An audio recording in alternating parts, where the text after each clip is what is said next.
अशुभानि निराचष्टे तनोति शुभ संततिम् स्मृतिमात्रेण यत्पुंसाम् ब्रह्म तन्मंगलम् परम्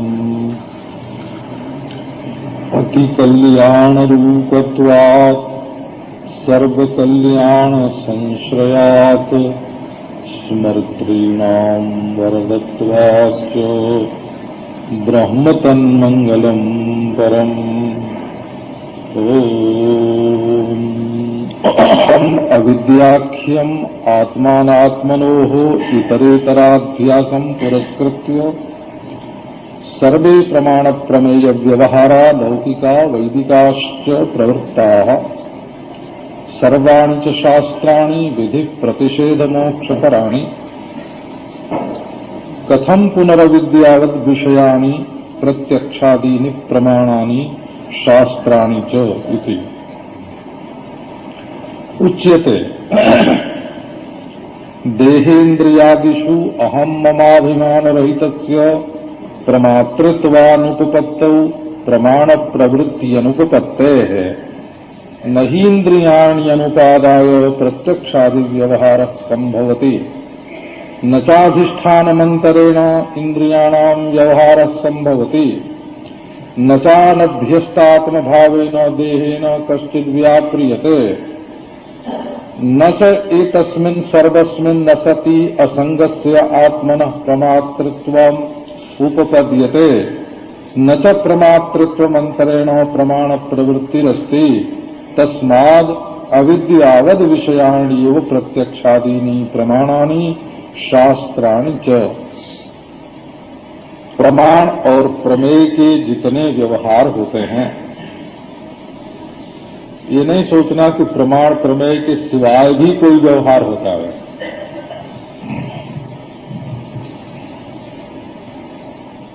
सारे व्यवहार प्रमाण प्रमेय रूप ही हैं।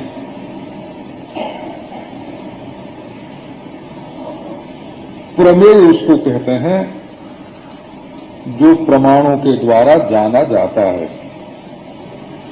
और जिसके द्वारा जाना जाता है उसको प्रमाण कहते हैं। और जानने पर जो निश्चयात्मक वृत्ति बनती है, यथार्थानुभव रूप, वो प्रमा होते हैं। और प्रमाता जो है वो अपनी अपनी प्रक्रिया के अनुसार कोई प्रमाण वृत्ति में आभास रूप, कोई प्रतिबिंब रूप, कोई अंतःकरणावच्छिन्न रूप, ऐसे प्रमाता के संबंध में आभासवादी प्रक्रिया, प्रतिबिंबवादी प्रक्रिया, अवच्छेदवादी प्रक्रिया, एक जीववादी प्रक्रिया, अनेक जीववादी प्रक्रिया, दृष्टि सृष्टिवादी प्रक्रिया,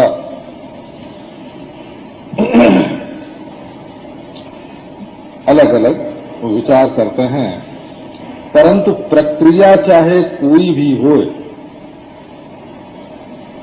प्रमाता तो वही होगा ना जिसके पास प्रमाण वृत्ति होगी, और वो प्रमाण वृत्ति से ही प्रमेय को देखेगा। वृत्ति के सिवाय तो प्रमाण होता नहीं। चाहे चाक्षुष वृत्ति होए, श्रोत्र वृत्ति होए, घ्राण वृत्ति होए, रासन वृत्ति होवे, बुद्धि वृत्ति होवे,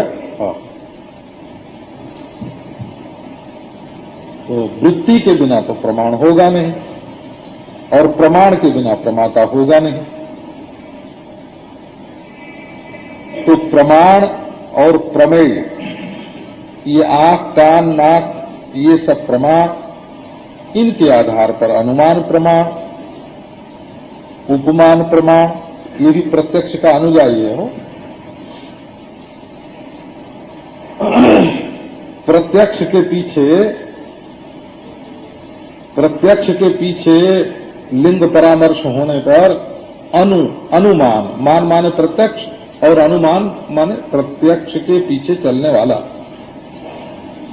परामर्श पूर्वक। और उपमान तो ये उपसभापति हो गया, ये तो उपमंत्री तरीका हो गया। प्रत्यक्ष प्रेसिडेंट है, लोक व्यवहार में सर्वत्र प्रत्यक्ष जो है वो सभापति है।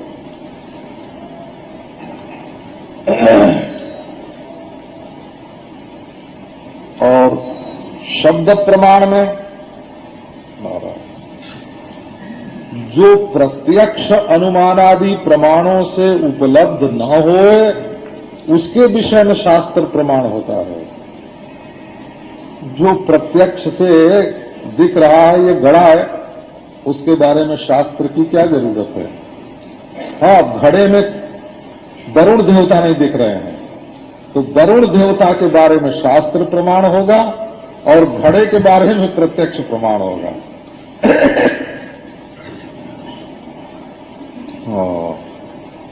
अब अर्थापत्ति और अनुपलब्धि जो है वो प्रत्यक्ष के अनुसार भी होंगे और शब्द के अनुसार भी होंगे, क्योंकि धारा दो हो गई ना। तो दृष्टार्थानुपपत्ति, दृष्टानुपपत्ति और श्रुतानुपपत्ति, श्रुतार्थानुपपत्ति, इन दोनों से अनुपपत्ति जो है वो दो प्रकार के, अर्थापत्ति प्रमाण दो प्रकार का हो जाता है। ये शास्त्र की संगति नहीं लगती है, इसलिए ऐसा होना चाहिए। कई जो हम देख रहे हैं इसकी संगति नहीं लगती, इसलिए ऐसा होना चाहिए। अनुपलब्धि प्रमाण और अभाव का प्रत्यक्ष एक ही है, बोला। तो ये जितने प्रमाण प्रमेय होते हैं, तो प्रमाणों को हम केवल दो भाग में बांट सकते हैं, बोला। एक तो प्रत्यक्ष और उसके अनुयायी, और एक शब्द और उसके अनुयायी। तो शब्द में इतिहास भी आता है, ऐतिह्य, और शब्द में पुराण भी आता है, संभव।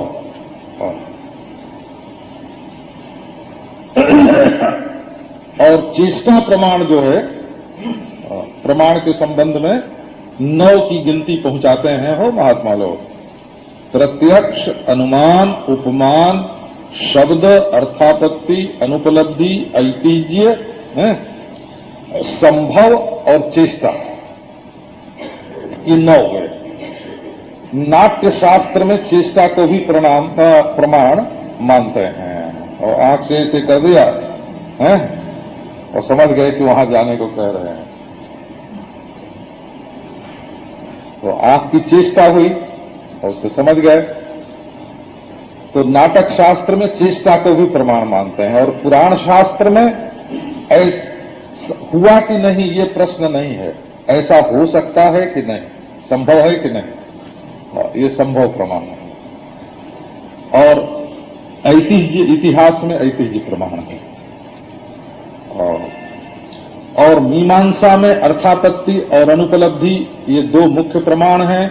उनको पूर्व मीमांसा, उत्तर मीमांसा वाले दोनों ही मानते हैं। शब्द प्रमाण के संबंध में आप्त पुरुष के उपदेश को शब्द बोलते हैं।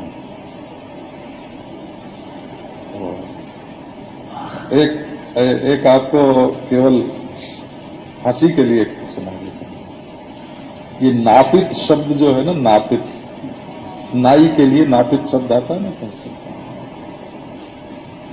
और आप्त, तो आप्त का ही हुआ आपित, भला। और नापित, आप तो न भवती किसी नापिता उच्चते, तो हाँ, अपने घर की बात नाई को नहीं बताना, या दूसरे के घर की जो बात नाई बतावे उसको प्रमाण नहीं मानना। नाई से मतलब जो लोग घर घर 10 घर में काम करते हैं उनकी कही हुई बात प्रामाणिक नहीं होती, तो नाप्त हो गया वो, नाप्त। अच्छा, तो अब देखो आप्त माने जिसको तत्व का साक्षात्कार हो गया, तत्वोपलब्धि हो गई, वो आप्त है। तो इसको जैन भी इस शब्द प्रमाण को मानते हैं बोला, और बौद्ध भी मानते हैं, और अपने नैयायिक और वैशेषिक भी शब्द प्रमाण को मानते हैं। तो जैन और बौद्ध शब्द प्रमाण को मानते हैं, पर वो महापुरुष के शब्द को प्रमाण मानते हैं मुख्य बोला। जैसे महावीर स्वामी ने स्वयं या बुद्ध ने स्वयं, अब बुद्धों में भी और तीर्थंकरों में भी जितने हुए हैं सब, है ना, सबका वचन प्रमाण है। और उसके बाद जो श्रावक है, माने वहां तक साधना करके उनके पास पहुंच चुका है, वो भी प्रमाण है 2 नंबर का। और 3 नंबर का जो जैनागम का अध्येता है, विद्वान है, वो प्रमाण है। माने आप्तोपदेश रूप शब्द को जैन भी बौद्ध भी प्रमाण मानते हैं, और मुसलमान भी प्रमाण मानते हैं बोला, कुरान के रूप में वो इल्हाम, और ईसाई भी प्रमाण मानते हैं, है ना। अच्छा, पारसी भी शब्द को प्रमाण मानते हैं, और ये है ना उनका जिंदा दस्ता जरदष्टि ऋषि के जो वचन है उनको वे प्रमाण मानते हैं। हाँ, ऋग्वेद में एक जरदष्टि ऋषि का वर्णन आता है। अच्छा, नारायण, और जिंदावस्था में कोई 25 मंत्र ऋग्वेद के थोड़े से शब्दों के हेर फेर से ज्यों के त्यों ऋग्वेद के कोई 25 मंत्र लिए हुए हैं बोला। तो वो तो पढ़ने में मालूम पड़ता है, उनके उच्चारण की शैली भी वही है, शब्द भी वही है, थोड़ा थोड़ा उनमें अपभ्रंश मालूम पड़ता है, बिल्कुल ज्यों का। अच्छा, अब सिख में गुरु ग्रंथ साहब को मानते हैं, इसी को शब्द प्रमाण मानते हैं। वो कबीर आदि जो हैं वो साखी शब्द मानते हैं। तो धार्मिक संप्रदाय जितने चलते हैं उनमें शब्द प्रमाण को किसी न किसी रूप में जरूर माना जाता है, परंतु वैदिक जो प्रमाण राशि है वो विलक्षण है, उसकी चर्चा अभी तक मैंने नहीं की। महापुरुष का वचन होने से शब्द को प्रमाण मानना ये दूसरी धारा है। अब उसमें चाहे कबीर हों, चाहे दादू हों, चाहे रैदास हों, चाहे गुरु साहब हों, है ना, और चाहे मुसलमान हों, ईसाई हों, सिख हों, पारसी हों, महापुरुष का वचन होने से शब्द राशि को प्रमाण मानना ये दूसरी धारा है। अच्छा, अब वेद के संबंध में 2 धारा आपको बताता हूं। एक तो तद्वचनाद आमनायस्य प्रामाण्यम, वैशेषिक दर्शन का ये सूत्र, तो इसका 2 प्रकार से अर्थ करते हैं। ईश्वर का वचन होने से वेद प्रामाणिक हैं, और तद्वचनात् ईश्वर का निरूपण करने के कारण वेद प्रामाणिक हैं। ये दो अभिप्राय उसका टीकाकारों ने बताया। और ठीक ऐसा ही वेदांत दर्शन का शास्त्र जोनित्वात् है। शास्त्रों का कारण है ब्रह्म, माने ब्रह्म से शास्त्र निकलते हैं, और शास्त्र प्रमाण से सिद्ध होता है ब्रह्म। ये दूसरा वर्णक है, 2 पद्धति है। परंतु हमारे जो पूर्वोत्तर मीमांसा के आचार्य हैं, अभी बात तो प्रमाण की हो गई ना, वो कहते हैं कि वेद से ईश्वर की सिद्धि होती है कि ईश्वर से वेद की सिद्धि होती है, ये बताओ। क्या अन्योन्याश्रय हो गया ना, इसको अन्योन्याश्रय दोष कहेंगे। पहले वेद सिद्ध हो जाए तब ईश्वर को सिद्ध करे, तो बोले पहले ईश्वर सिद्ध हो जाए तब वेद को सिद्ध करे। तो वेद के कहने से ईश्वर और ईश्वर के कहने से वेद, ये तो दोनों लटक गए ना अधर में।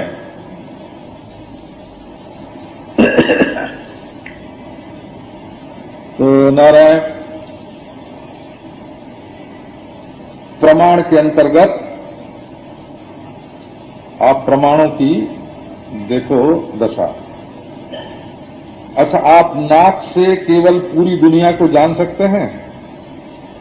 तो नाक अधूरी है, केवल गंध जान सकते हैं उससे। पर गंधों का नाम नाक से नहीं रख सकते, तो जीभ से रखेंगे? तो जीभ से भी नहीं रख सकते। बुद्धि से जब गंध का परिच्छेद होगा,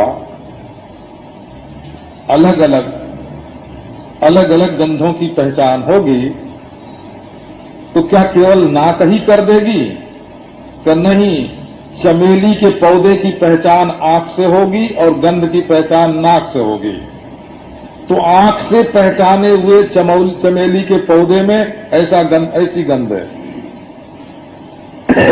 और आंख से पहचाने हुए गुलाब के पौधे में, यानी गुलाब के फूल में ऐसी गंध है। अकेली नाक गंध का परिच्छेद करने में समर्थ नहीं है।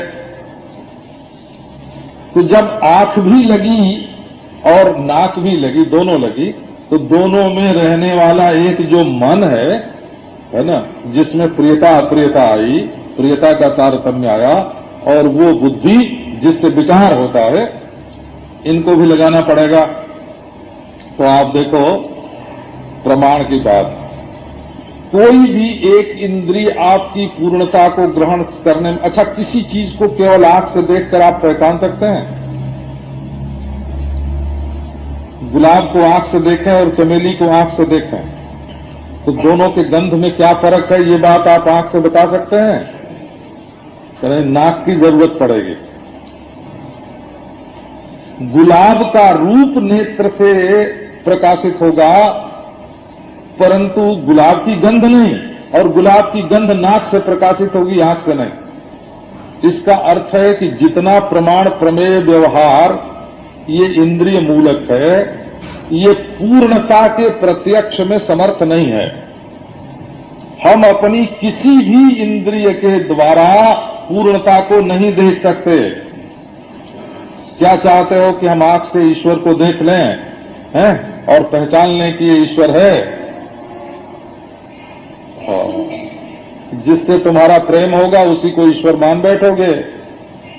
हाँ, दिल्लीश्वरोबा जगदीश्वरोबा कहने वाले बहुत होंगे, है ना। तब प्रियतम परमेश्वर होगा, बोला, जो तुम्हारा प्रियतम होगा उसको तुम परमेश्वर मान बैठोगे, सच्चे परमेश्वर का साक्षात्कार नहीं होगा। क्योंकि एक इंद्रिय का भी विषय ईश्वर नहीं है, और सब इंद्रियों के मिले जुले विषय का भी रूप ईश्वर नहीं है। नारायण। तब वेद क्या बताते हैं, देखो वेद का प्रामाण्य, शास्त्र का प्रामाण्य दूसरे ढंग का है।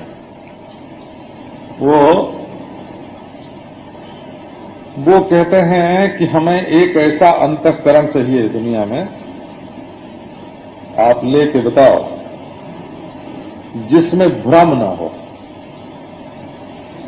क्यों? अंतःकरण तो होवे परंतु भ्रम न हो। अच्छा, भ्रम न हो, बुद्धि बहुत अच्छी हो, परंतु कभी प्रमाद न हो जाए, बिना वस्तु को ठीक ठीक समझे ही समझ लिया ऐसा न मान बैठे। अच्छा, ऐसा आदमी बताओ कि जिसके बारे में तुम्हारी कल्पना हो कि वो ठगी नहीं करेगा, विप्रलिप्सा न हो उसमें। अच्छा, कभी कभी बुद्धि जो है और सवेरे जितनी स्वच्छ निर्मल मालूम पड़ती है उतनी शाम को नहीं है, और देहात में जितनी शुद्ध मालूम पड़ती है उतनी विक्षेप में नहीं, और समाधि से उठने के बाद जैसी प्रज्ञा निर्मल होती है वैसी समाधि के पूर्व नहीं। तो प्रज्ञा में भी शुद्धि का तारतम्य देखने में आता है। तो जिस प्रज्ञा की जिस दशा में तुमने तत्व का निश्चय किया वो दशा सर्वोत्तम थी, इसका निर्णय कैसे हो? ये देखो, है राष्ट्रपति, हैं प्रधानमंत्री, उन्होंने किसी अध्यादेश पर हस्ताक्षर किया। सर्वोपरि है ना प्रधानमंत्री और राष्ट्रपति, प्रधानमंत्री की सिफारिश और राष्ट्रपति का हस्ताक्षर। तो बस अब इसके आगे कुछ नहीं है। तो इसके आगे है, यदि उनका अध्यादेश संविधान के विपरीत हो गए तो उस पर रोक लगाने की दरखास्त न्यायालय में दे सकते हैं कि नहीं? तो संविधान जो है वो राष्ट्रपति का भी नियामक होता है और वो प्रधानमंत्री का भी नियामक होता है। वो संपूर्ण मंत्रिमंडल का नियामक होता है, संपूर्ण संसद का नियामक होता है। माने दुनिया में जितने विद्वान हैं, विद्वानों की सभा है, विद्वानों के मंत्री हैं, विद्वानों के सभापति हैं, कोटि कोटि आचार्य हैं, परंतु उन सब आचार्यों को एक शाश्वत संविधान के अंतर्गत रह करके काम करना पड़ता है। वो शाश्वत संविधान क्या है? तो आपको देखो, व्यक्ति के अंतःकरण की प्रधानता से जो संविधान होता है वो शाश्वत नहीं होता है।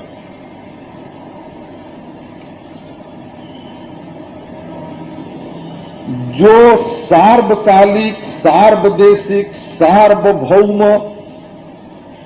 तामस, राजस, सात्विक सारी प्रजा का जो नियामक होता है वो शाश्वत संविधान होता है।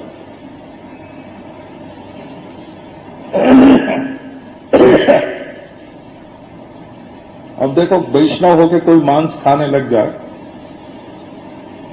तो वो वैष्णव शास्त्र से बहिर्भूत हो गया कि नहीं?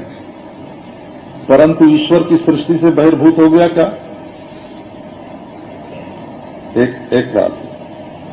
अच्छा, ईश्वर का कानून मांस खाने वाले पर भी लागू होगा और न खाने वाले पर भी लागू होगा। समझो ब्राह्मण हो के विधवा विवाह करे तो वो है ना ब्राह्मण की मर्यादा से अलग हो गया, परंतु उसके ऊपर जो वैदिक कानून है वो लागू होगा कि नहीं होगा? तो उसके ऊपर भी लागू होगा। तो वेद चोर और साहूकार दोनों के लिए होता है, और वो चोर का भी नियंत्रण करता है, साहूकार का भी नियंत्रण करता है। वो मांस भोजी का भी नियंत्रण करता है, अमांस भोजी का भी नियंत्रण करता है। वो भारतीय का भी नियंत्रण करता है, और संपूर्ण विश्व में कहीं भी ईश्वर की कोई प्रजा हो, सात्विक, राजस, तामस, भ्रष्ट, शिष्ट, इसलिए तब वेद में केवल हमारे ही पंथ वाली बात है ऐसा जो लोग कहते हैं वो लोग वेद के अभिप्राय को नहीं जानते हैं। वो तो आजकल तो ये प्रणाली है ना कि अपना मत सिद्ध, अपने मत में वेद का वोट लेते हैं, वो अपने पक्ष में वेद का वोट लेते हैं। वेद क्या कहता है ये नहीं देखते हैं। वकील लोग जैसे कानून की व्याख्या अपने पक्ष में कर देते हैं, ऐसे आजकल के जो अशुद्धांतःकरण पंडित लोग हैं, है ना, वो अपने पक्ष में वेद की व्याख्या करते हैं और वेद का जो परिपूर्णतम सिद्धांत है उस पर दृष्टि नहीं डालते। अच्छा, तो भाई वेद की इतनी महिमा तुम क्यों गाते हो? तो देखो अभी भी सुनाते हैं, वेद के दो विभाग हैं, यहां प्रसंग है इसका हो। सर्वाणि च शास्त्राणि विधि प्रतिषेध मोक्ष पराणि। शास्त्र दो तरह के हैं, एक तो ये कहते हैं ये करो और ये मत करो। जैसे अक्षयिर्मादी व्याह, जुआ मत खेलो, ये वेद का वचन है। अक्षयिर्मादी व्याह, जुआ मत खेलो। मां हिंस्यात् सर्वाणि भूतानि, किसी भी प्राणी की हिंसा मत करो, ये निषेध हुआ, ये निषेध शास्त्र हो। और विधि शास्त्र क्या है? अहरह संध्याम उपासितो, प्रतिदिन संध्या वंदन करो, ये विधि शास्त्र है।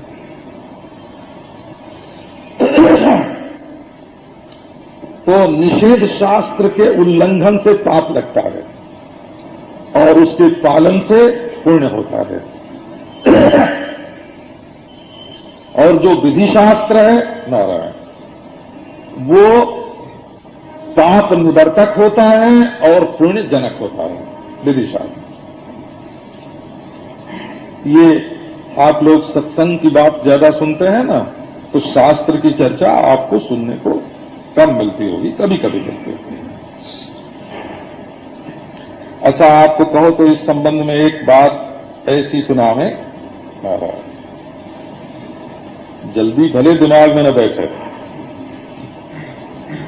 तत्व की दृष्टि से सब एक है, पंचभूत सब है, प्रकृति सब है, शरीरधारी सब है, मन सब है, ईश्वर सब है, ब्रह्म सब है। इसमें यदि कोई यंत्र से अनुसंधान करके भलाई बुराई और पाप और पुण्य का पता लगाना चाहे, बिल्कुल नहीं लगेगा। देखो, एक समाज में जो पाप है वो दूसरे समाज में पुण्य है, और एक समाज में पुण्य है, दूसरे समाज में पाप है। आप हिंदू, मुसलमान, ईसाई, है ना, सारी दुनिया को एक पंथ प्रारब्ध मानता है, एक नहीं मानता है। एक पंथ ऐसा है जो ईश्वर मानता है, एक पंथ ऐसा है जो नहीं मानता है। चाहे हमारे तो चारवाक भी उपनिषद के वचन उद्धृत करते हैं। चारवाक सिद्धांत का वर्णन है ना अपने परम नास्तिक, वो वेद में से मंत्र उद्धृत करते हैं। न प्रेत संज्ञा अस्तिति, मरने के बाद चेतना नाम की कोई चीज नहीं रहती। लो, चारवाक ने कहा हमारे पक्ष में। आप कठोपनिषद पढ़ते हैं ना, अस्तित्व के नायम अस्तित्व अन्य, दो पक्ष है एक पक्ष है, और नहीं है दूसरा पक्ष है। लो, तो वेद में ही दोनों का वर्णन है, तो वेद चारवाक के लिए भी है बोला। ऐसा नहीं समझना, वेद नास्तिक के लिए भी है। वेद केवल त्रिपुंड्रधारी या ऊर्ध्वपुंड्रधारी, है ना, केवल वैष्णव या शैव मात्र के लिए नहीं है, संपूर्ण विश्व सृष्टि के लिए है। तो वो ये कहते हैं कि तुम्हारे संप्रदाय के भेद से, जाति के भेद से, पोथी के भेद से पाप पुण्य में भले भेद करो। ये वाचनिक भेद है, तात्विक भेद नहीं है। देखो, इस रहस्य को समझने के लिए आज का एक विज्ञान का विद्यार्थी कहेगा कि हमने ये काम करके देख लिया, हमको उसमें पाप नहीं लगा, हमने ये काम करके देख लिया, उससे हमको पुण्य नहीं मिला। वेद शास्त्र कहते हैं हमने कब तुमको तत्व में पाप पुण्य बताया था कि तुम वहां ढूंढने गए थे, है ना। हमने तो शास्त्रीय मर्यादा की दृष्टि से पाप और पुण्य, बोला पाप और पुण्य बताया था। माने पाप और पुण्य केवल विधि निषेध से सिद्ध होते हैं। जो लोग वस्तु में और क्रिया में पाप पुण्य ढूंढने जाते हैं, वो लोग संपूर्ण विश्व की दृष्टि से विचार नहीं करते। कभी जो पाप होता है वही कभी पुण्य हो जाता है, कभी जो पुण्य होता है वही कभी पाप हो जाता है ना। कभी जो बुरा होता है वही भला हो जाता है, कभी जो भला होता है वही बुरा हो जाता है। तो ये शासनिक है, ये शासनिक है, वास्तविक नहीं है। ये बात वेद में से निकलती है बोला। तो धर्म और अधर्म का ज्ञान केवल वेद से होता है। ये कहने का अभिप्राय ये हुआ कि मिट्टी में धर्म अधर्म नहीं है, पानी में धर्म अधर्म नहीं है, आग में, वायु में, आकाश में, इंद्रियों में, मन में, बुद्धि में, प्रकृति में, आत्मा में, ईश्वर में कहीं भी धर्माधर्म नहीं है। जिसके लिए जो विहित है उसके लिए वो धर्म है, और जिसके लिए जो निषिद्ध है उसके लिए ये अधिकारी भेद से, जाति भेद से, संप्रदाय भेद से, व्यक्ति भेद से, राष्ट्र भेद से इसकी व्यवस्था होती है। और फिर कामना के भेद से बोला। अब देखो तो ये सारे भेद जो हैं विधि प्रतिषेध शास्त्र इसको बोलते हैं। स्वर्ग चाहिए तो इंद्र के लिए सोमयाग करो, वैकुंठ चाहिए तो नारायण की उपासना करो, समाधि चाहिए तो योगाभ्यास करो। ये बात है। तो क्या वेद इतना ही है? हरे राम, है ना। अगर ऐसा समझोगे तो ये कहना पड़ेगा कि अभी तो वेद की छाया भी नहीं छुई गई। वेद केवल आयुर्वेद नहीं है, केवल कर्मशास्त्र नहीं है। वेद वस्तुशास्त्र है, वस्तु के यथार्थ स्वरूप को बताता है। उसमें ये करो ये न करो नहीं है। ये करो न करो तो कर्ता के लिए होता है, और कर्ता वो होगा जो कर्मेंद्रिय से युक्त शरीर वाला होगा, वो कर्ता होगा। उसके लिए कर्म का विधान होगा। और जिसका मन भी अपने काबू में होगा उसके लिए भावना है, ध्यान है। और जस्य देवतायै हविर्गृहीतम स्यात् ताम ध्यायेत् वशट करिष्यान। जिस देवता के लिए हविष्य हाथ में लो और उसका ध्यान करो। वज्रहस्त पुरंदरा। तो ये बात। अब ये हमारा जो वेद है, वेद का दूसरा हिस्सा देते हैं। तो लौकिक कर्म जो होते हैं वो तो अन्वय व्यतिरेक की दृष्टि से होते हैं। बोला आग में हाथ डालने से जलता है तो आग में हाथ मत डालो, है ना। आग में हाथ डालते हैं तो जलता है, नहीं डालते हैं तो नहीं जलता है। तो इस अन्वय व्यतिरेक से लौकिक धर्म की निष्पत्ति हुई। क्या? बोले आग में हाथ मत डालो, इसका नाम लौकिक हुआ। और यदि हम कोई ऐसी वस्तु चाहते हैं जो इन इंद्रियों से, इस शरीर से भोग्य नहीं है, तो अपने अंतःकरण को, सूक्ष्म शरीर को ऐसे ध्यान में ले जाना पड़ेगा और ऐसा कर्म करके ऐसा अदृष्ट उत्पन्न करेगा कि वो इस शरीर के बिना भी शरीरांतर प्राप्त करके उसका उपभोग करे। वो पारलौकिक शास्त्र हुआ। अब ये हुआ कि तत्व क्या है, असली चीज क्या है। तो असली चीज का ये मतलब नहीं है कि व्यवहार झूठा है, ये मतलब नहीं है, ना। संसन करना, मोक्ष शास्त्र। तो मोक्ष शास्त्र भी सबके लिए नहीं है। ये नहीं कि रास्ते में सुनाते चलो, लोग पागल समझेंगे। जाओ तुम सुनाओ सड़क पर, चौपाटी पर खड़े हो जाओ और बोलो तुम असंग हो, तुम उदासीन हो, तुम नित्य शुद्ध बुद्ध मुक्त हो, है ना। तो बिल्कुल पागल। लोग कहेंगे पागल है, कोई तुम्हारी बात नहीं सुनेगा। सुनने की इच्छा होए, है ना, अर्थी इस ज्ञान को चाहता हो और ग्रहण करने में समर्थ हो और समझदार हो, है ना। ये सब चाहिए ना। इसके लिए साधन योग्यता और आकांक्षा। आप देखो, जैसे एक जज है, उसकी बुद्धि बहुत अच्छी है, एक वकील है, उसकी बुद्धि बहुत अच्छी है, पर उसके मन में ब्रह्म ज्ञान की इच्छा नहीं है, तो उसकी बुद्धि इस दिशा में प्रवेश नहीं कर सकती। एक मूर्ख है, उसकी इच्छा तो बहुत है? लेकिन अंतःकरण शुद्ध नहीं है, काम क्रोध आदि में लगा हुआ है, तो इच्छा होने पर भी योग्यता नहीं है। योग्यता और आकांक्षा दोनों के मिश्रण से अधिकार की निष्पत्ति होती है। अयोग्य पुरुष इच्छा करे, जिसके पास 5 रुपया भी नहीं है वो करोड़पति होने की इच्छा करता है, तो कैसे व्यापार करेगा? और योग्यता तो बहुत है लेकिन इच्छा ही नहीं है, बोले हमको नहीं चाहिए करोड़ रुपया, तो क्यों व्यापार करेगा? तो ब्रह्म ज्ञान भी योग्य और जिज्ञासु, योग्य भी होए और जिज्ञासु भी होए, तो उसके लिए ब्रह्म ज्ञान होता है। अब प्रमाण प्रमेय का आप देखो अर्थ समझो। तो वेद में ये बताया कि वेद के 2 विभाग हैं। ये बात वेद में बताई हो, एक शब्द राशि और एक अर्थ राशि।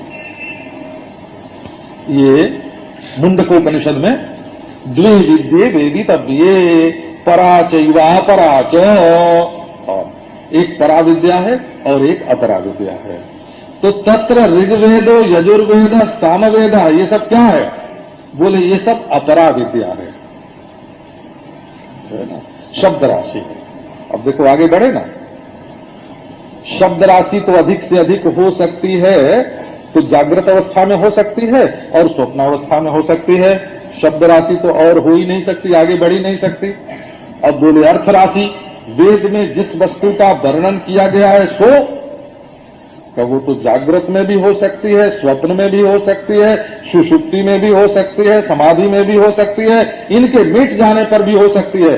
वेद ऐसी वस्तु का वर्णन कर सकता है जो जागृत, स्वप्न, समाधि, सुषुप्ति के होने न होने में एक तरीका हो। आप देखो वर्णन है ना, एक तो शब्द का होना न होना और एक शब्द के द्वारा प्रतिपादित अर्थ का होना न होना है। तो वेद की शब्द राशि जो है वो तो मनोमय कोश में रहती है और सुषुप्ति में लीन हो जाती है, बोला? अच्छा, और जब सुषुप्ति से स्वप्न जागृत का उदय होता है तो फिर वो उदित होती है। परंतु वेद में जिस अर्थ का वर्णन किया गया है वो अर्थ जागृत, स्वप्न, सुषुप्ति में अबाध्य है। तो बोले ये वेद वर्णन किसके लिए करता है, व्यवहार किसके लिए है? आप लोग जानते हैं ये आहार, आहार माने बाहर से भीतर आना, ये आहार हुआ। और दूसरा होता है व्याहार, भीतर से बाहर निकालना, इसका नाम होता है व्याहार, बोलना। ये बोलने को संस्कृत भाषा में बोलने को व्याहार बोलते हैं, खाने को आहार बोलते हैं, है ना? और खाने को आहार बोलते हैं और बोलने को व्याहार बोलते हैं। आहार, व्याहार। और एक होता है व्यवहार, वो खाने में और है ना और उगलने में, दोनों में होता है। व्यवहार जो है वो देखो, तो आहार माने हुआ नाक से, जीभ से, आंख से, कान से, त्वचा से, मन से जो हम बाहर की वस्तु ग्रहण करते हैं वो तो हो गया आहार। आहार शब्द का खाली रोटी दाल नहीं, बाहर से जो हम भीतर लेते हैं उसका नाम हुआ आहार, और भीतर लिए हुए को जो बाहर फेंकते हैं उसका नाम होता है व्यवहार है। और व्यवहार क्या है? तो ये लेना और देना दोनों व्यवहार है, बोला? व्यवहार शब्दोच्चारणम स्फुरण रूपो वा, बोलने का नाम भी व्यवहार है और सोचने का नाम भी व्यवहार है।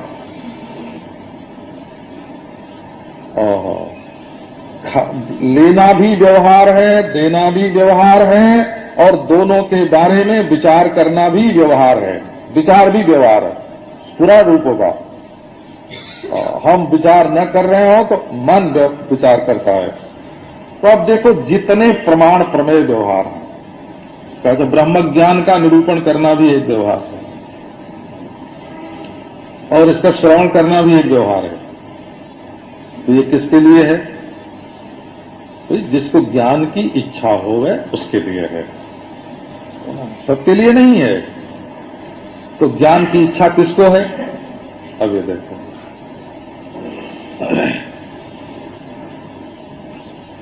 जिसको इतरेतराध्यास है, अविद्याख्य अध्यास जिसको है उसी को है।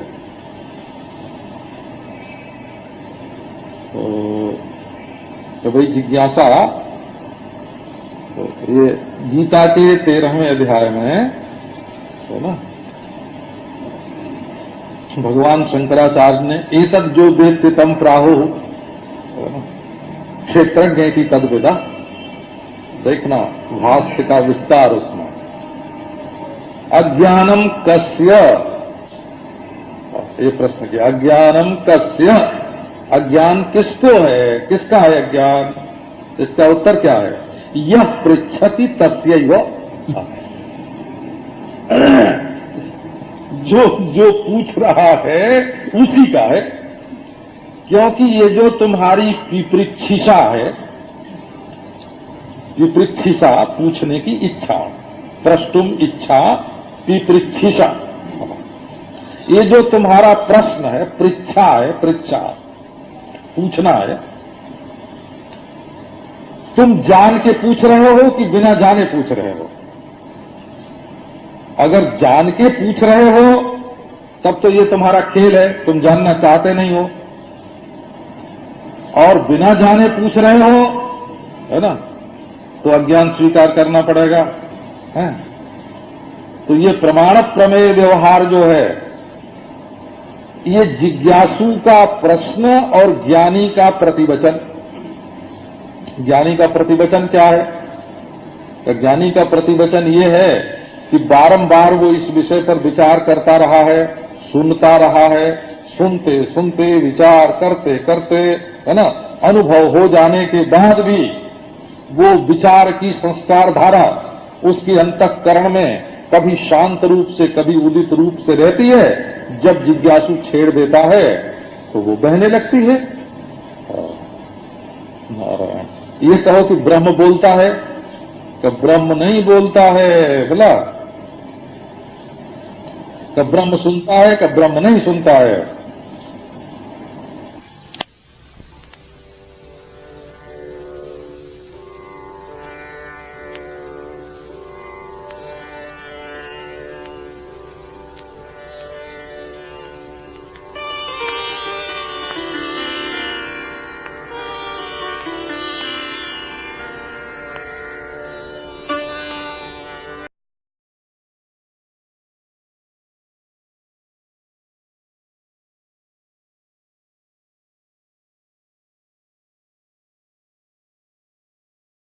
तुम जब इच्छुक होगे तो अंतःकरण वाले होगे। बोलना होगा तो वाणी से होगा, वाणी तो अंतःकरण में होगी, हैं? और जब बोलने की इच्छा होगी तब अंतःकरण में होगी। और उस इच्छा वाला जो है, बोलने की इच्छा वाला जो है, वो अंतःकरण वाला है। तो अपने आप का अंतःकरण में अध्यास करके ही बोलता है। तो नित्य शुद्ध बुद्ध मुक्त आत्मा का स्वरूप जो है वो अंतःकरण नहीं है, अंतःकरणवान नहीं है। इसलिए प्रमाण प्रमेय का जितना भी व्यवहार हो रहा है, चाहे लौकिक व्यवहार और चाहे वैदिक व्यवहार, व्यवहार मात्र ही देह इंद्रिय अंतःकरण के द्वारा होते हैं। और जब हम देह इंद्रिय अंतःकरण के द्वारा संबंध बनाते हैं तब व्यवहार करते हैं। हमारे पास वृंदावन में एक सज्जन आते थे। वैसे तो वो थे पेशकार किसी कलेक्टर के यहाँ, वृद्ध हो गए थे, बड़ा गौर वर्ण दिव्य रूप था। और उन्होंने प्रस्थानत्रयी का विधिपूर्वक अध्ययन किया था। वो प्रस्थानत्रयी माने ब्रह्मसूत्र, गीता और उपनिषद। उपनिषद, ब्रह्मसूत्र, गीता और ब्रह्मसूत्र। 1 नंबर उपनिषद, 2 नंबर गीता, 3 नंबर ब्रह्मसूत्र। तो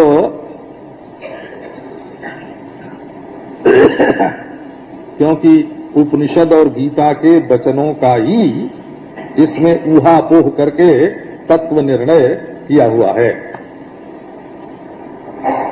तो वो कहते कि स्वामी जी हम तो ब्रह्म हैं, अब संध्या वंदन कैसे करें? और संध्या वंदन का भी अच्छा संस्कार था। मैंने कहा मत करो, जब तुम्हें ऐसा है कि हम ब्रह्म हैं, संध्या वंदन कैसे करें, तो मत करो। बोले अच्छा नहीं करते हैं।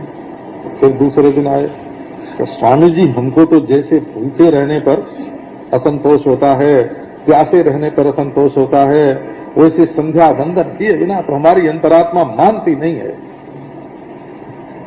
बचपन से लेके 8 वर्ष की उम्र में यज्ञोपवीत हुआ और मैं 70 वर्ष का हो गया, मैंने कभी संध्या वंदन नहीं छोड़ा।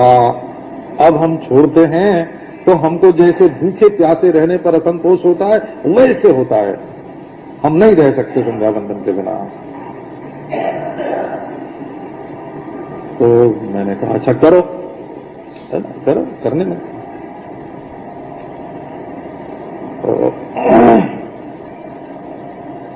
तो बोले कि फिर कैसे करें? बोले अमुक गोत्र अमुक शर्मा हम।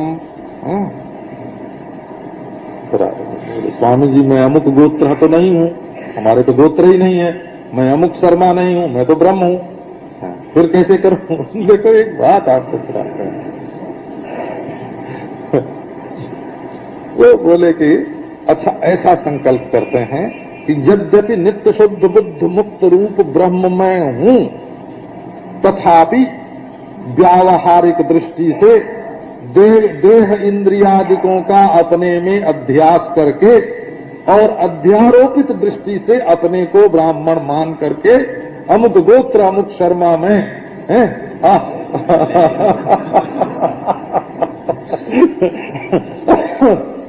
अब ये देखो, ये जितने व्यवहार हैं ये देहेंद्रियादि से ही तो होते हैं ना। अब इस पर प्रश्न करते हैं कि देखो विधि होगा तो कर्ता के लिए और निषेध होगा तो कर्ता के लिए, और मोक्ष परक जो शास्त्र होंगे नेति नेति, तुम अन्नमय कोष नहीं हो, प्राणमय नहीं हो, मनोमय नहीं हो, विज्ञानमय नहीं हो, तो जो अज्ञानी है और कोष से तादात्म्यापन्न है उसी के लिए तो होंगे ना, क्योंकि अज्ञान मिटाने के लिए ही तो ज्ञान शास्त्र बोलता है। यदि अज्ञान हो नहीं तो ज्ञान शास्त्र बोले कैसे? तो वो भी अज्ञानी के लिए। तब फिर ये बात हुई कि ये जितने विधि प्रतिषेध और मोक्ष परक शास्त्र हैं वे अज्ञानी के लिए हैं। ये जैसे देखो है ना, जो नहीं जानते हैं उनके लिए रास्ते में तख्ती लगाई जाती है, ये रास्ता कहाँ जाता है। जो जानते हैं वो तो तख्ती की ओर देखते ही नहीं है, है कि नहीं?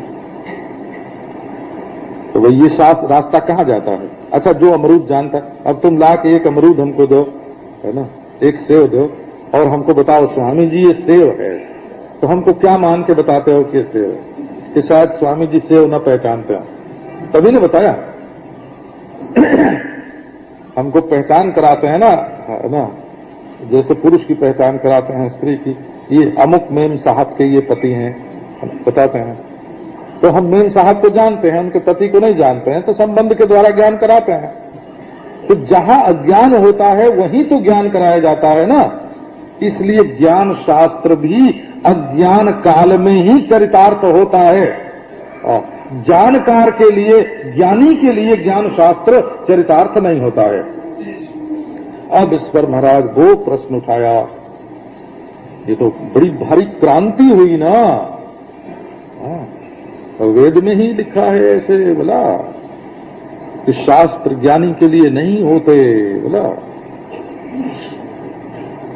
ये बात तो वेद में ही लिखी है। हे भगवान, तो अब ये भी वैदिक है ऐसे, माने वो बात ध्यान में रखना कि वेद ही कहता है, संविधान कहता है कि यदि सारा है ना सारी लोकसभा ही संविधान भंग करने पर उतारू हो जाए तो राष्ट्रपति क्या करे? बोले उस संविधान से बनी हुई लोकसभा को ही भंग कर दे।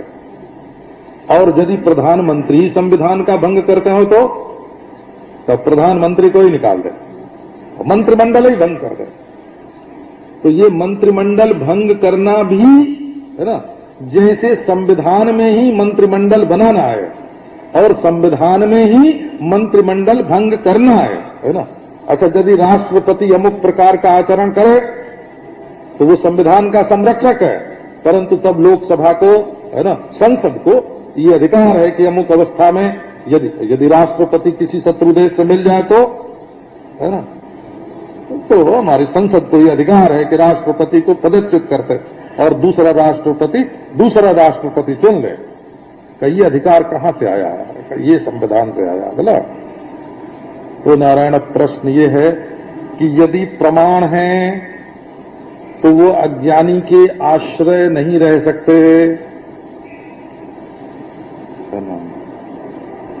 प्रमाण माने तो होता है ज्ञान, प्रकाश। अच्छा, तो प्रमाण अज्ञानी के लिए हैं और अज्ञानी में रहते हैं। ये प्रमाण और प्रमेय के व्यापार सारे के सारे। बोले यदि प्रमाण है तो अज्ञानी में नहीं रहना चाहिए, और यदि अज्ञानी है तो उसमें प्रमाण कैसे रहेंगे? जो अज्ञानी है सो प्रामाणिक नहीं, और जो प्रामाणिक है सो अज्ञानी नहीं। ये प्रमाण और अज्ञानी कथम पुनरविद्यावद विषयाणि प्रत्यक्षादीनि प्रमाणानि शास्त्राणि च इति उच्यते। अब प्रश्न ये है कि अज्ञानी है तो उसके पास प्रमाण नहीं, क्योंकि दृष्टा, श्रोता, मनता, ग्राता जो है उसी को तो प्रामाणिक बोलते हैं, और जो दृष्टा, श्रोता, मनता, ग्राता है वो तो अविद्यावान नहीं है। तो बोले इस पर बड़ा विचार किया। तो बात यह है कि वस्तु को ठीक ठीक पहचानना, इसको प्रमा कहते हैं। प्रमा माने विद्या। तत्व परिच्छेद का नाम प्रमा है। लो, तत्व परिच्छेद क्या हुआ? बोले अतत्व से तत्व को अलग कर लेना, है ना, असत्य से सत्य को अलग कर लेना, मृत्यु से अमृत को अलग कर लेना, अनेक से एक को अलग कर लेना, अतत्व से तत्व को अलग कर लेना। ये जो तत्व का विवेक है, इसी का नाम तो प्रमा है, विद्या है। उसी के साधन है ये प्रमाण। तो कथम अविद्यावद विषयाणि? बोला प्रमाण तो तब होवे जब तत्व की पहचान होवे। ना विद्यावंतम प्रमाणान्याश्रयन्ते। प्रमाण अविद्यावान के पास नहीं रहते। तत्कार्यस्य विद्याया अविद्या विरोधित्वात्। क्योंकि प्रमाण से जो विद्या रूप प्रमा उदय होती है, यथार्थ ज्ञान होता है, वो अविद्या को नष्ट कर देता है। तो यदि प्रमाण भी अविद्या में होवे तो प्रमाण से जनित विद्या अविद्या को कैसे मिटावे? तो इसलिए अविद्यावान में प्रमाण नहीं होना चाहिए और प्रामाणिक में अविद्या नहीं होनी चाहिए। अब इस पर ये विचार करते हैं। बड़ी बढ़िया विचार है। आप प्रमाता किसको कहते हैं? तो जो प्रमा के प्रति स्वातंत्र जिसमें हो उसी को प्रमाता बोलते हैं। अब पूर्व पक्ष का अभिप्राय बताते हैं। तो प्रमाता तो स्वतंत्र होता है। तो कैसे स्वतंत्र होता? क्या स्वतंत्रता है उसका? इतर कारका प्रयोज्यस्य समस्त कारक प्रयोक्तृत्व।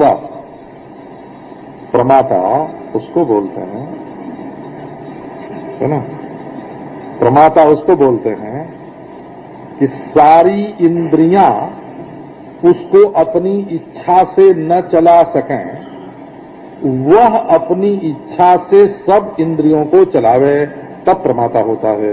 इतर कारका प्रयोज्य हो करके सर्व कारक प्रयोक्ता होना, ये प्रमाता का लक्षण है।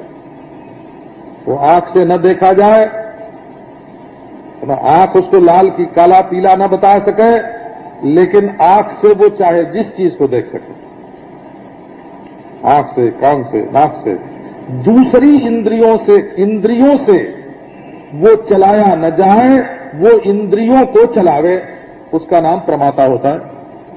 तो स्वातंत्र इंद्रियों के चलाने में उसका स्वातंत्र होना चाहिए। अच्छा, एक बात आपको अभी साधारण सुना। एक होती है माता। माता तो आप जानते हैं, बहुत सारी बैठी हैं माता। और मेय होता है क्या? उसका बेटा। माता और मेय। अच्छा, ये देखो, ये जो माता और पुत्र का जो व्यवहार है, इसमें पुत्र से माता की सिद्धि होती है कि माता से पुत्र की सिद्धि होती है? ये दोनों व्यवहार हैं हो। जो पंचभूत रूप या प्रकृति रूप जो वस्तु है या ब्रह्म रूप जो वस्तु है, उसमें न माता है न बेटा है। अखंड सत्ता में माता और मेय कहा है। तो जैसे समझो जड़ वस्तु समझो, जो विज्ञान से सिद्ध है, अखंड सत्ता है, उसमें माता भी मेय है, क्योंकि किसी न किसी माता की पुत्री है? और मेय भी माता है, क्योंकि किसी न किसी होने वाले बच्चे का पिता है, वो भी माता है। तो असल में धातु में माता की आकृति बनती है और मेय की आकृति बनती है। एक सोना को माता की शक्ल में बना दो, बेटे की शक्ल में बना दो, लेकिन सोना सोना है, उसमें न माता सच्ची है न बेटा सच्चा है। तो माता और मेय का जो व्यवहार है वो एक कृत्रिम आकृति के आधार पर है। जो मूल तत्व स्वर्ण है उसमें माता और पुत्र का व्यवहार नहीं है। कैसी प्रकार ये जो अखंड ब्रह्म तत्व है नारायण है, इसमें प्रमाता और प्रमेय का, मैं जानने वाला और यह जाना जाने वाला है, और मैं जाना जाने वाला और यह जानने वाला, ये सारे के सारे व्यवहार जो हैं ये अविद्या दशा में ही होते हैं। तत्व ज्ञान की दृष्टि से, तत्व की दृष्टि से तात्विक रूप से नहीं होते। अब इस प्रसंग को फिर कल लेंगे। शास्त्राणि च इति।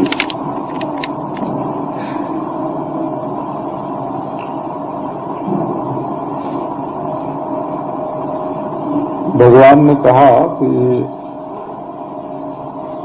प्रमाण और प्रमेय रूप जितने भी व्यवहार होते हैं, लौकिक और वैदिक, वे सब के सब अविद्यावान को विषय करते हैं।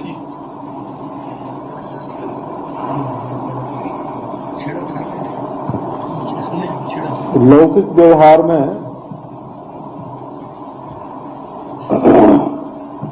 कुछ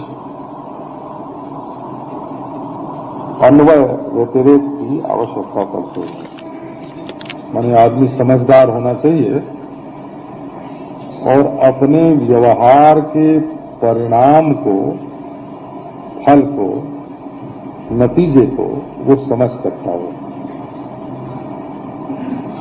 व्यवहार करने वाले को इतनी समझ जरूर होनी चाहिए।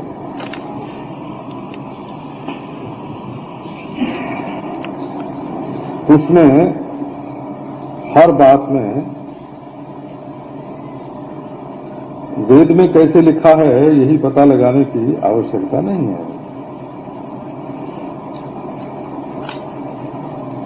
और परलोक के लिए जो व्यवहार होता है तो उसमें तो कर्म का और फल का प्रत्यक्ष संबंध नहीं है। प्रत्यक्ष संबंध जहां फल का नहीं होता वहां अन्वय व्यतिरेक की युक्ति जो है वो काम नहीं देती है। तो यज्ञ करने से स्वर्ग मिलेगा, तो जिससे स्वर्ग मिलेगा वो यज्ञ है।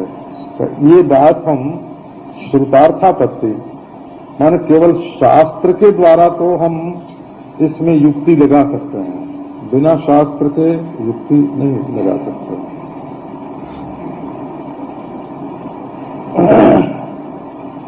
तीसरी बात होती है आत्मा परमात्मा के संबंध में। तो उसमें न तो लौकिक लाभ की युक्ति काम देती है और न तो विधि निषेध, ये करो तो ये मिलेगा और ये करो तो ये मिलेगा। ये तो वस्तु की पहचान है। जैसे एक वैज्ञानिक ये देखने के लिए कि इसमें क्या क्या चीज है खोज करता है, परंतु खोज करने में भी उसकी दृष्टि ये रहती है कि जब इसकी खोज पूरी हो जाएगी तो इससे क्या लाभ उठाया जा सकेगा या किस हानि से बचा जा सकेगा। अन्य वस्तु की जो खोज होती है, लौकिक वस्तु की जो खोज होती है, वो भी लाभ हानि को दृष्टि में रख करके ही होती है, परंतु स्वरूपभूत वस्तु की जो खोज है ये और खोजों से बहुत विलक्षण है। अपने को जान के भोगना नहीं है, अपने को जान के करना नहीं है, अपने को जान के राग करना नहीं है, अपने को जान के द्वेष करना नहीं है। अपने आप से द्वेष हो नहीं सकता, अपने आप से राग स्वतः सिद्ध है, तो राग द्वेष करने के लिए तो अपने को जानने की कोई जरूरत नहीं है। तो ऐसी स्थिति में अपने आप को जानने के लिए विचार का उदय शुद्ध अंतःकरण में होता है। जो राग करने के लिए किसी को जानना चाहते हैं कि दूल्हे को समझ लें कैसा है तो ब्याह करेंगे, या इस आदमी को समझ लें कि कैसा है तो इसको छोड़ देंगे, ऐसे लोग जब आत्मा को समझने के लिए चलते हैं तो वो व्यक्तिगत लाभ हानि पर दृष्टि होने के कारण व्यक्त और अव्यक्त का जो अधिष्ठान तत्व है उसमें बुद्धि प्रवेश नहीं करते है। तो मोक्ष शास्त्र जो है वो तत्व संसन है,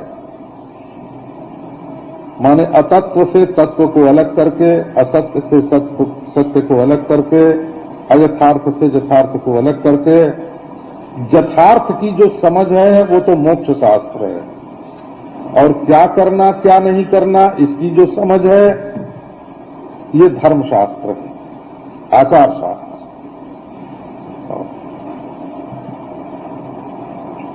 और दुनिया में कैसे हानि लाभ होगा ये विचार लौकिक है।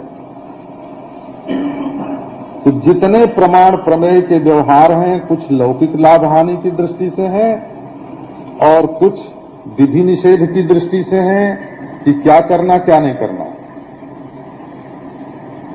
उसमें भी फल पर दृष्टि मुख्य नहीं है। ये नहीं कि नरक का जो ब्यौरा दिया जाता है वो ज्यों का त्यों वैसे ही नरक हो गए, ये जरूरी नहीं है। मुस्लिम संप्रदाय का नरक अलग ढंग का है, ईसाई संप्रदाय का नरक अलग ढंग का है, हिंदू संप्रदाय का नरक अलग ढंग का है। दोनों के स्वर्ग भी अलग अलग ढंग के हैं। ये तो आप जानते ही होंगे, है ना। बिहिश्त में हूर होती हैं और नगमे होते हैं और हैं और सुरा होती है और सुंदरी होती है।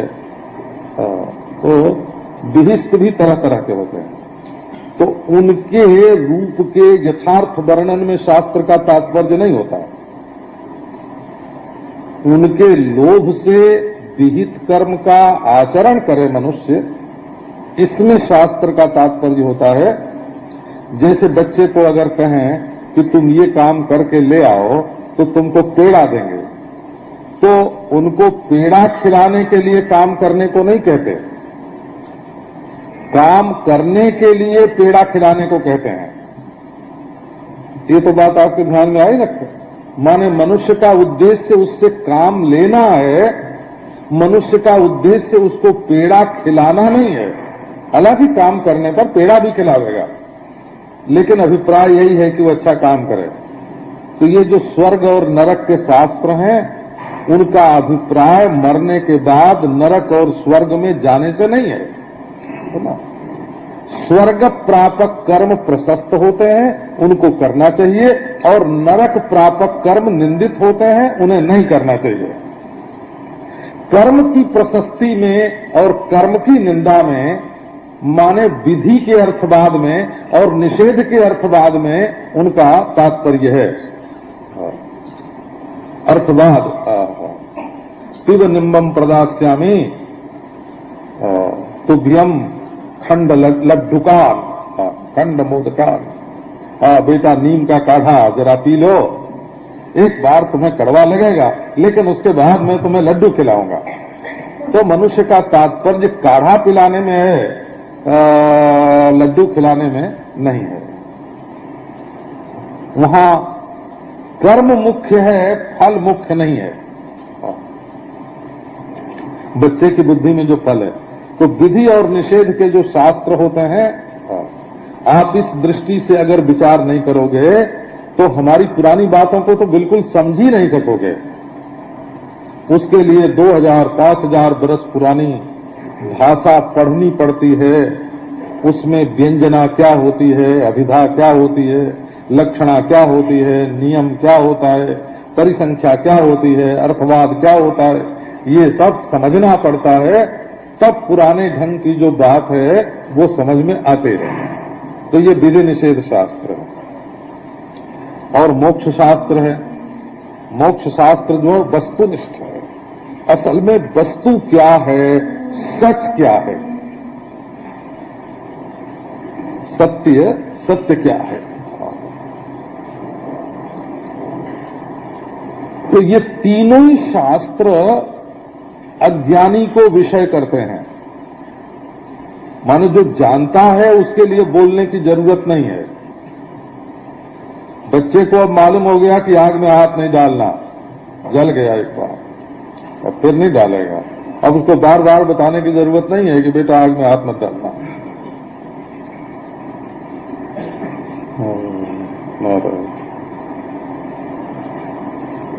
और जिसको मालूम हो गया कि यज्ञ जाग आदि कैसे करना चाहिए, अब उसको बताने की कोई जरूरत नहीं है, उसको मालूम है। और जिसको तत्व ज्ञान हो गया उसको तत्वोपदेश करने की भी जरूरत नहीं है। तो अब कोई आदमी ऐसे बाजार में चलता है, बोले अरे भाई ये सब वेदांत जितने हैं ना, ये सब अज्ञानियों के लिए हैं।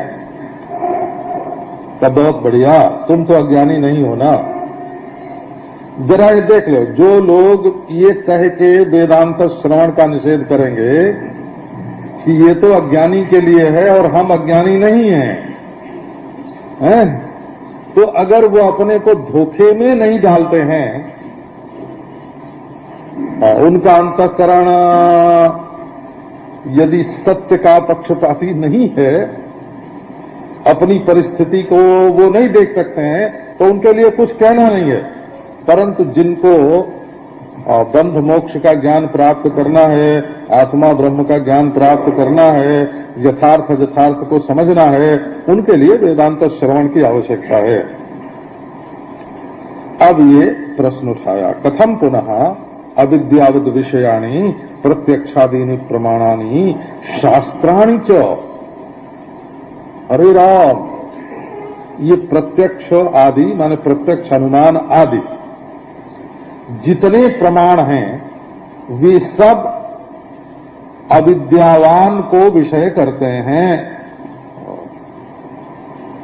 अविद्यावान अध्यासवान आत्मा विषयो येषाम तानि। अध्यास वाला आत्मा जो देह इंद्रियों के साथ एक में बैठ करके बैठा है, एक में मिल करके जो बैठा है, उसके लिए है। अब इस पर देखो प्रश्न करते हैं, क्या कहते हैं कि आप ये बताओ कि ये तो साफ साफ मालूम पड़ता है कि जब हम आंख से देखते हैं तो नेत्र वृत्ति से तादात्म्यापन्न होकर के ही आंख से देखते हैं। ये तो प्रत्यक्ष है। बिना अध्यास के तो मैं देखता हूं ऐसा हो ही नहीं सकता। मैं सुनता हूं, मैं सूंघता हूं, मैं चखता हूं, मैं छूता हूं, ये तो जब इन इंद्रियों के गुण धर्म को अपने ऊपर आरोपित करेंगे तब मैं देखता हूं, मैं सुनता हूं, मैं चखता हूं होगा। और आंख देखती है, कान सुनता है, नाक सूंघती है, ये बात तब होगी जब हम अपने आप को मिला देंगे। माने आत्मा है ज्ञान स्वरूप, जब वो इंद्रियों से मिलेगा तब हम कहेंगे कि इंद्रियां ज्ञान प्राप्त करती हैं। और जब इंद्रियों को हम अपने ऊपर आरोपित करेंगे तब हम कहेंगे कि मैं देखता हूं, मैं सुनता हूं। इतरेतर अध्यास हुआ ना। मैं चढ़ गया इंद्रियों पर और इंद्रियां चढ़ गई मेरे ऊपर, तब इंद्रियां देखती हैं ये व्यवहार होगा, इंद्रियां जानती हैं ये व्यवहार होगा, और मैं जानता हूं ये व्यवहार होगा। इंद्रियां आई मुझ में तो मैं जानता हूं, और मैं गया इंद्रियों में तो इंद्रियां जानती हैं।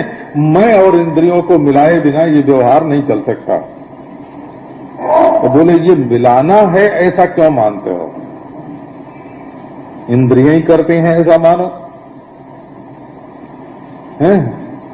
तो बोले देखो इंद्रियां हैं अनेक और मैं हूं एक, ये मालूम पड़ता है कि नहीं? तो अगर इंद्रियां ही देख लेती, सुन लेती, सूंघ लेती, छू लेती, तो सब इंद्रियों के धर्म का अपने ऊपर आरोप कैसे होता? तब तो आंख देखती है, मैं देखता हूं ऐसा नहीं बोल सकते। तो कान सुनता है, मैं सुनता हूं ऐसा नहीं बोल सकते। माने इंद्रियों के अनेक होने पर भी मैं एक हूं, तो अनेक इंद्रियों का धर्म मैं अपने ऊपर आरोपित करता हूं। और मैं ज्ञान स्वरूप हूं आत्मा, सुगंध को भी जानता हूं, स्वाद को भी जानता हूं, शब्द को भी जानता हूं, हैं? इसलिए मैं एक ही सब इंद्रियों पर सवार होकर के, इंद्रिय वृत्तियों पर सवार होकर के तत्त को जानता हूं। तो ये अध्यास तो बिल्कुल प्रत्यक्ष है। फिर भी आओ थोड़ा इस पर विचार करें कि ये कैसे ये अध्यास जो है प्रत्यक्ष किस प्रमाण से कैसे मालूम पड़ता है। तो तथापि पुनरपि कथम केन प्रमाणेन अविद्यावद विषयत्वाम, इस बात पर विचार करें कि ये अविद्यावान को विषय कैसे करते हैं। अथवा पूछने का अभिप्राय, यदि ही अविद्यावद विषयाणि कथम प्रमाणानि स्युः, यदि ये अविद्यावान को ही विषय करते हैं तो प्रमाण कैसे हैं? प्रमाण तो वो है जो शुद्ध वस्तु का साक्षात्कार करावे। और यदि प्रमाणानि कथम अविद्यावद विषयाणि स्युः, यदि ये प्रमाण है तो अविद्यावान को विषय कैसे करते हैं, और अविद्यावान है तो प्रमाण कैसे हैं?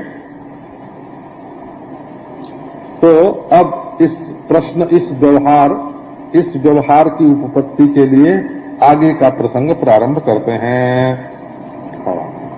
भामतीकार ने इस प्रसंग में लिखा कि देखो यथार्थ ज्ञान क्या होता है। आपको नारायण एक बात सुनाओ, ये चीज जो हमारे हाथ में है ये झूठी भी हो सकती है और सच्ची हो सकती है, लेकिन हमारा जो जानना है वो झूठा सच्चा नहीं होता है। आप विषय से अलग करके ज्ञान को देखो तब मालूम पड़ेगा। देखो झूठ में चोर दिखा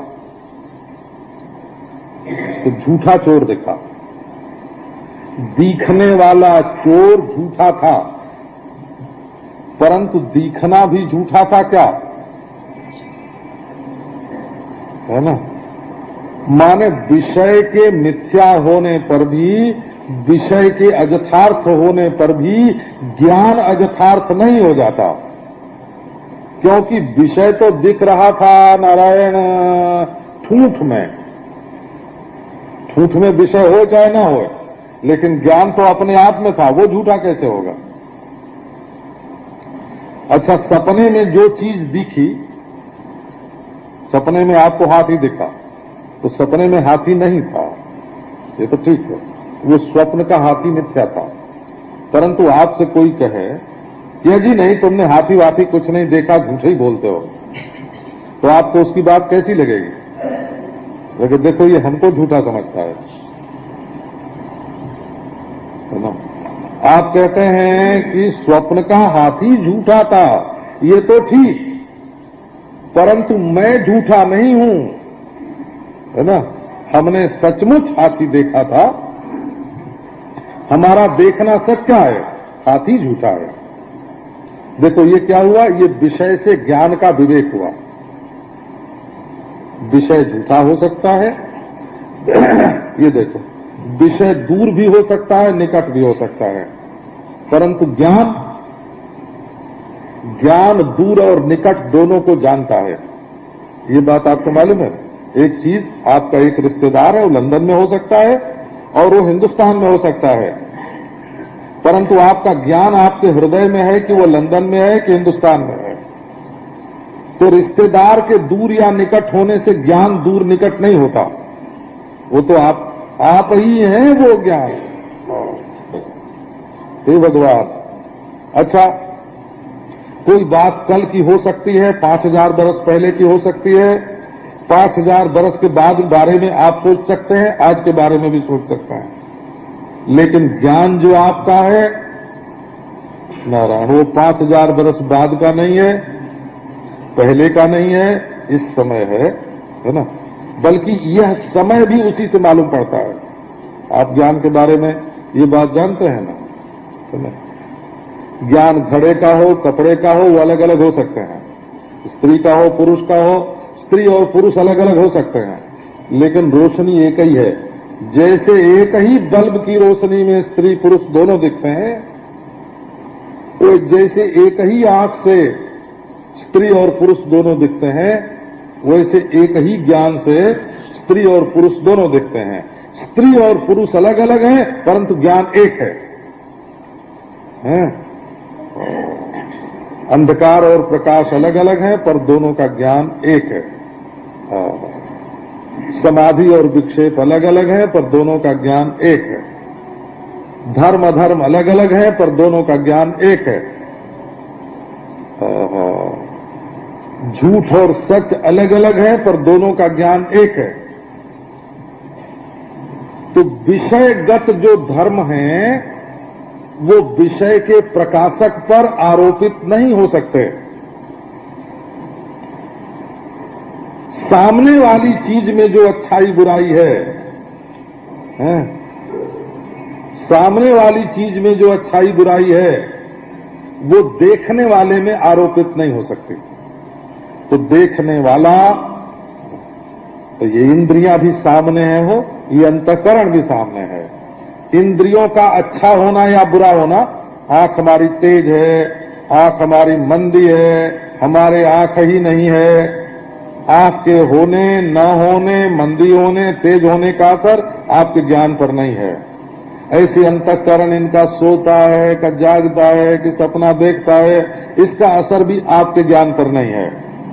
तो जब ज्ञान और विषय, जब दोनों का अविवेक करके दोनों को एक में मिलाते हैं, ज्ञान और अंतःकरण को मिलाते हैं, ज्ञान और इंद्रियों को मिलाते हैं, ज्ञान और देह को मिलाते हैं, ज्ञान और विषय को मिलाते हैं, ज्ञान और काल को मिलाते हैं, ज्ञान और देश को मिलाते हैं, ज्ञान और जाति को मिलाते हैं, ज्ञान और व्यक्ति को मिलाते हैं, तो ये दो चीज का मिश्रण हो जाने से चेतन को दृश्य जड़ समझ लेना और जड़ को चेतन दृश्य समझ लेना, इस अध्यास के कारण ही सारे के सारे व्यवहार होते हैं। तो अब देखो प्रमा क्या है। प्रमा का स्वरूप है यथार्थ ज्ञान। प्रमा माने यथार्थ ज्ञान। तो यथार्थ और अयथार्थ वस्तु को अलग अलग करना, इसको बोलते हैं यथार्थ वस्तु को जानना। इसका नाम प्रमा है। प्रमा बोला और इस प्रमा के कारण है, साधन है प्रमाण, तो भला वो अविद्यावान को विषय करते हैं? तो नाविद्यावंतम प्रमाणानि आश्रयन्ते, प्रमाण का आश्रय अविद्यावान नहीं है। तत्कार्यस्य विद्याया अविद्या विरोधित्वात्, क्योंकि प्रमाण का जो कार्य है प्रमा यथार्थ ज्ञान, वो तो अविद्या का विरोधी है। ये पूर्व पक्ष हुआ हो, देखो है ना, ये प्रश्न उठाया, ये कहते हैं कि सारे प्रमाण अविद्यावान के हृदय में हैं, ऐसे समझो। प्रमाण के साथ अपने को मैं करके प्रमाता बन बैठे। मैं प्रमाण से जानता हूं कि ये घड़ी है, मैं प्रमाण से जानता हूं कि ये पोथी है। प्रमाण क्या है? बोले आंख। अच्छा, और ज्ञान, यथार्थ ज्ञान अंतःकरण में यह है कि पोथी है, घड़ी है, मैं पोथी को, घड़ी को देख रहा हूं, जान रहा हूं, ये यथार्थ ज्ञान है। तो प्रमाण से यथार्थ ज्ञान उत्पन्न होता है और वो हृदय में रहता है? तो जिस हृदय में अविद्या रह रही है, उसी हृदय में प्रमाण रह रहे हैं और उसी हृदय में प्रमाण जन्य विद्या भी रह रही है। तो विद्या और अविद्या ये तो परस्पर विरोधी हैं, एक में नहीं रह सकते। इसलिए आचार्य ने ये प्रश्न उठाया, कथम पुनरविद्यावद विषयाणी प्रत्यक्षादीनि प्रमाणानि, ये प्रश्न इसलिए उठाया। बोले कि अच्छा, इस बात को मान लो यथा तथा, जैसे तैसे करके यथा तथा करके इस बात को मान भी लो कि अंतःकरण में विद्या और अविद्या, संसार के विषय में विद्या और अविद्या दोनों रहती हैं, ये बात मान लो। लेकिन शास्त्र के बारे में ये मानना, हे भगवान, ये शास्त्र जो हैं ये तो पुरुष हितानुशासन पराणी, मनुष्य की भलाई के लिए ये अनुशासन करते हैं, और अविद्या प्रतिपक्षतया नाविद्यावद विषयाणी, ये तो ब्रह्म विषयक अविद्या को भी मिटाने वाले हैं। इनको तुम कैसे कहते हो कि ये अविद्यावान के हृदय में रहते हैं और अविद्यावान के विषय में होते हैं? इनका आश्रय भी मूर्ख, ऐसे तो अज्ञानी, और इनका विषय भी अज्ञानी। ये जब शास्त्र बोलते हैं कि हे मनुष्य तू ये कर और ये मत कर, तो वो अज्ञानी को करने न करने के लिए बोलते हैं कि ज्ञानी को? बोले अज्ञानी को बोलते हैं। तो शास्त्र का विषय अज्ञानी हो गया।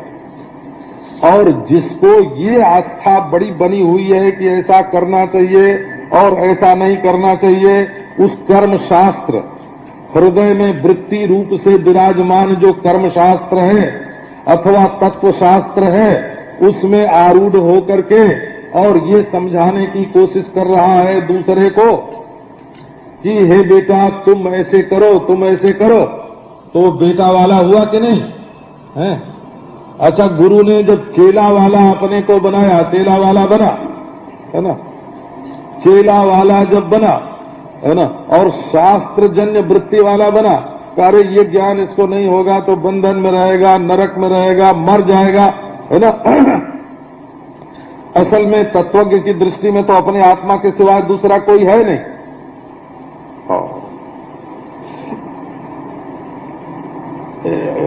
ये बात बड़ी विलक्षण है। बोला पहले संसार को सच्चा मानो, उसमें संसारी को मानो, उसमें अज्ञानी को मानो, उसमें बंध को मानो, और फिर उसको छुड़ाने के लिए उपदेश करो। तो प्रचारक बन गए, गडरिया बन गए।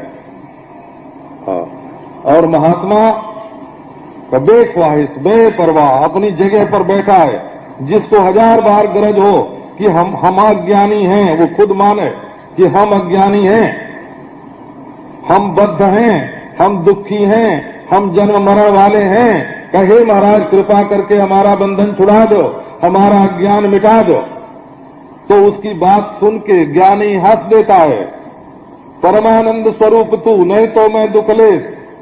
अरे बेटा तू बद्ध नहीं है, तू अज्ञानी नहीं है, तू जन्म मरण वाला नहीं है, जो मैं हूं सोई तू है, अपने को क्यों ऐसा मानता है ना? पहले उसको अज्ञानी बनावे, बद्ध बनावे, दुखी बनावे, जन्म मरण वाला बनावे, कुएं में रोग पैदा करने वाली जड़ी बूटी डाले, और जब रोग पैदा हो जाए तब उसको अच्छा करे।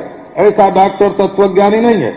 वो किसी को मरने जीने वाला नहीं मानता, वो किसी को दुखी नहीं मानता, वो किसी को अज्ञानी नहीं मानता। उसका तो सब अपना स्वरूप है।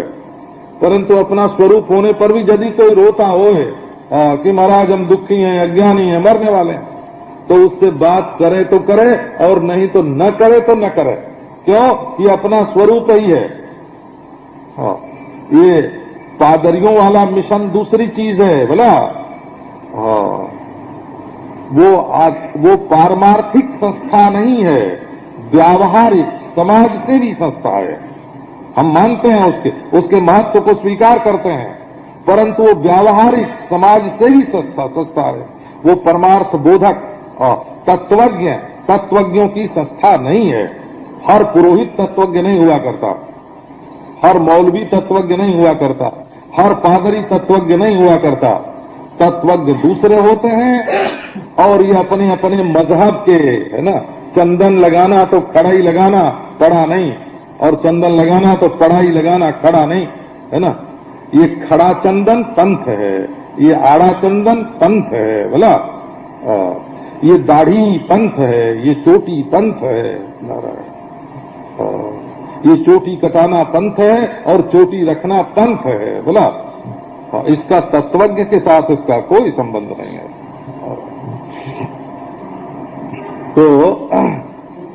तो तत्वज्ञ वो नहीं होता जो भेड़ चराने के लिए जाए। भाई आर्थिक उन्नति करो देश की, वो एक बात है, उसमें नेतृत्व है ना। समाज सेवा करो, उसमें नेतृत्व है ना। नैतिक सदाचरण का प्रचार करो तो वो एक नेतृत्व है। वो समाज है, वो वर्ग है, वो पंथ है ना। हाँ, वो जाति है, वो व्यक्ति है। और ये तो वहां बैठा है नारायण। तत्वज्ञ का दृष्टिकोण कहाँ है? न तत्वविन मदन्योस्ति न चा नियोग्योस्ति कश्चन। सुरेश्वराचार्य ने कहा निष्कर्म सिद्धि में कि दुनिया में कोई तत्वज्ञानी मुझसे जुदा नहीं है, मेरे सिवाय और कोई तत्वज्ञानी नहीं है, और मेरे सिवाय कोई अज्ञानी नहीं है। तो ये दृष्टिकोण होता है। तो अब ये प्रश्न हुआ कि देखो यथार्थक ज्ञान होना चाहिए। तो शास्त्र तो लोगों की भलाई के लिए अनुशासन करते हैं, और वो तो अविद्या मिटाने के लिए अनुशासन करते हैं। बोले ठीक है, जिसको अविद्या दिखती हो सो अविद्या मिटाने की कोशिश करे। का अविद्या किसको दिखती है? कि जहां अविद्याकार वृत्ति है वहां अविद्या का दर्शन होता है।